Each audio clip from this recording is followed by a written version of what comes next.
Good morning, Florence. Today I got a special gift for this community. I have two newcomers to Florence, and I want to get their opinion of things. First, this is Diego, for Hello. the, and this is Karen. Now, I would like to ask some questions. Diego, you've been here. You're a young man. You're 19 years old. What is this city missing to keep and bring in the young people such as yourself? Well, I think that tourism is the lifeblood of this city. And I've been to many tourist cities, but I think one that inspired me the most was this town called Sisters. It's about 3 hours away from here. And they got this wood, sort of rustic, look to it. And it's very clean. It's just a beautiful city. You feel good when you're walking through it. And so for me, it's like if Florence were just very clean, very beautiful, if we redesigned the town, and I know it's a lot to ask, but if we redesign the town to make it more friendly to tourists, I feel like it would bring more money to our companies, to our businesses, to our people. When people come here to spend money, everybody in Florence benefits. Everyone does better. And that would bring the young people? And that would bring the young people because young people come here to go hiking, to go kayaking, to go fishing or something.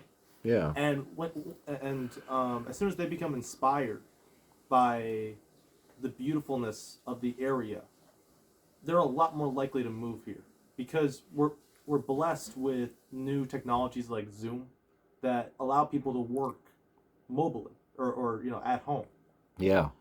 And so because of that, young people can move here and not necessarily have to go to their job, to a actual workplace, and they can live here, love it, and pay taxes. Yeah.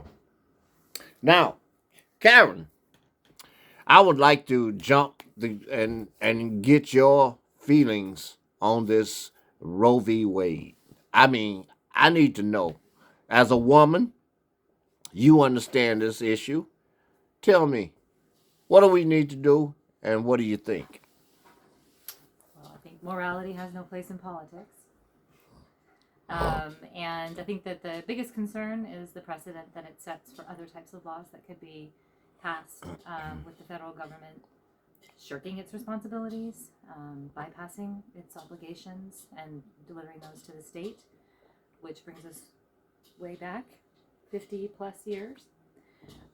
So all these years of growth and advancement, the opportunities are limitless as far as the domino effect that could occur if this type of legislation passes. I agree. I agree. Related to healthcare, related to all kinds of civil rights.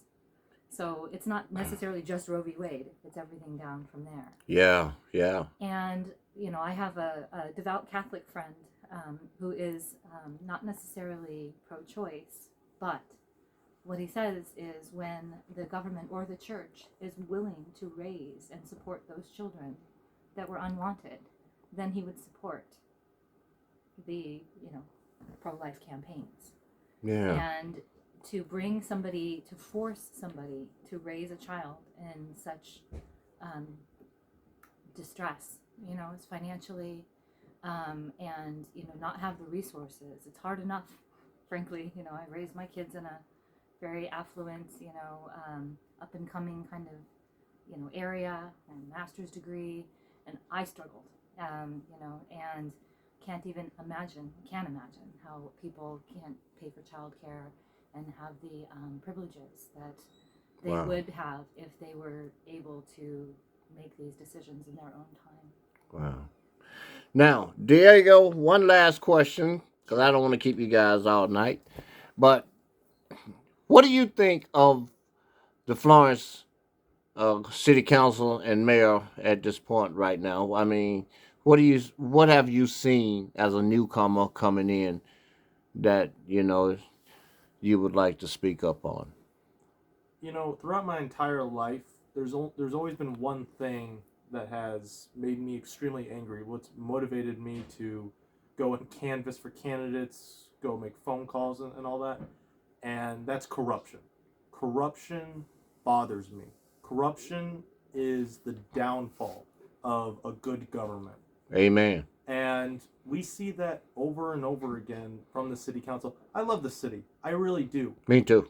But I see, this little club Yeah. of guys, Yeah. with, Yeah.